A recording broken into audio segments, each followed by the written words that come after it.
నేను రావాలని చాలామంది అనుకుంటున్నారు. నేను రావాలని చాలామంది దండం పెట్టుకుంటున్నారు. మీరేమో రాకూడదంటున్నారు. ఇది పవన్ కళ్యాణ్ గారి డైలాగ్ అండి. ఈ డైలాగు ఎక్కువగా ఇప్పుడు టీవీలో వస్తున్న డైలాగ్ ఇదే.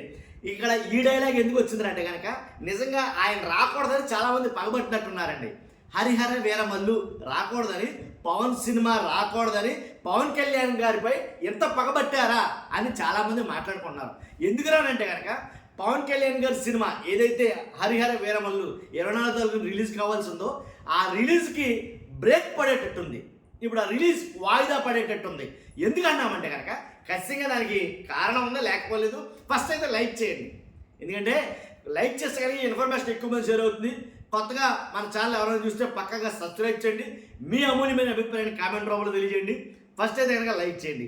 హరిహర వీరమల్లు ఈ సినిమాకి బ్రేక్ పడేటట్టు ఉంది, వాయిదా పడేటట్టు ఉంది.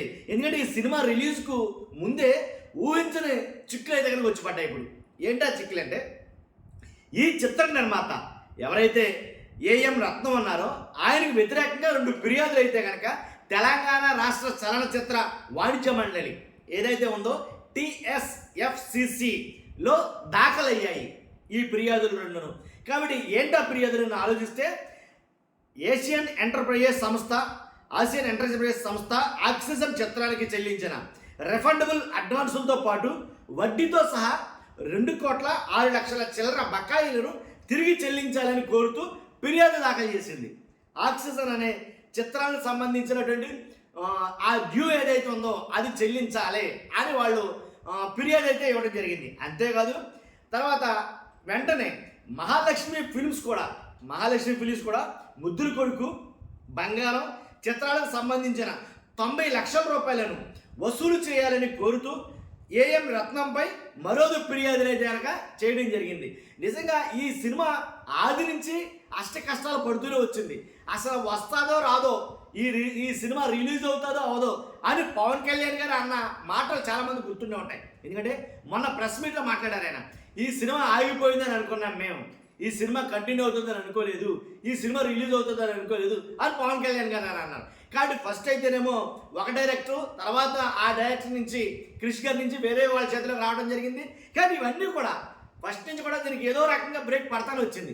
మొత్తానికి ఎలాగైతేనండి పవన్ కళ్యాణ్ గారి సినిమా ఎన్ని బ్రేకులు పడినా సరే విపరీతంగా అయితే ఉంటుంది, దాంట్లో డౌటే లేదు అని చాలామంది అయితే మాట్లాడేవారు. మొత్తానికి ఇది ఏంటంటే అది ఒక 90 లక్షలు బాకీ, అలాగే 2,06,60,000 అది ఆ సుమారు అది కూడా. కాబట్టి 2,60,00,000 ఎంత అన్నారో అది కూడా, ఆ బాకీ కూడా ఇప్పుడే మాకు క్లియర్ చేయాలి అని ఏదైతే చలనచిత్ర మండలి ఉందో దాంట్లో ఫిర్యాదులు అయితే చేశారు. కాబట్టి ఇప్పుడు వాళ్ళు డిస్కస్ చేసి ఇది క్లియర్ చేస్తేనే అది రిలీజ్ డేట్ ఇస్తారా ఏంటి, అది రిలీజ్ అవనిస్తారా ఏంటనేది చాలా సందిగ్ధంలో అయితే ఉంది వాస్తవానికి. కాబట్టి చూడాలి. ఇలాంటి అవరోధాలు అయితే ఈ సినిమాకి చాలానే వస్తున్నాయి. చూస్తున్నారు మీరు అందరూ కూడా. మీ అభిప్రాయం ఏంటో ఖచ్చితంగా కామెంట్ రూపంలో తెలియజేయండి. ఫస్ట్ అయితే లైక్ చేయండి, కొత్తగా మన ఛానల్స్తో పక్కాగా సబ్స్క్రైబ్ చేయండి. Thank you very much.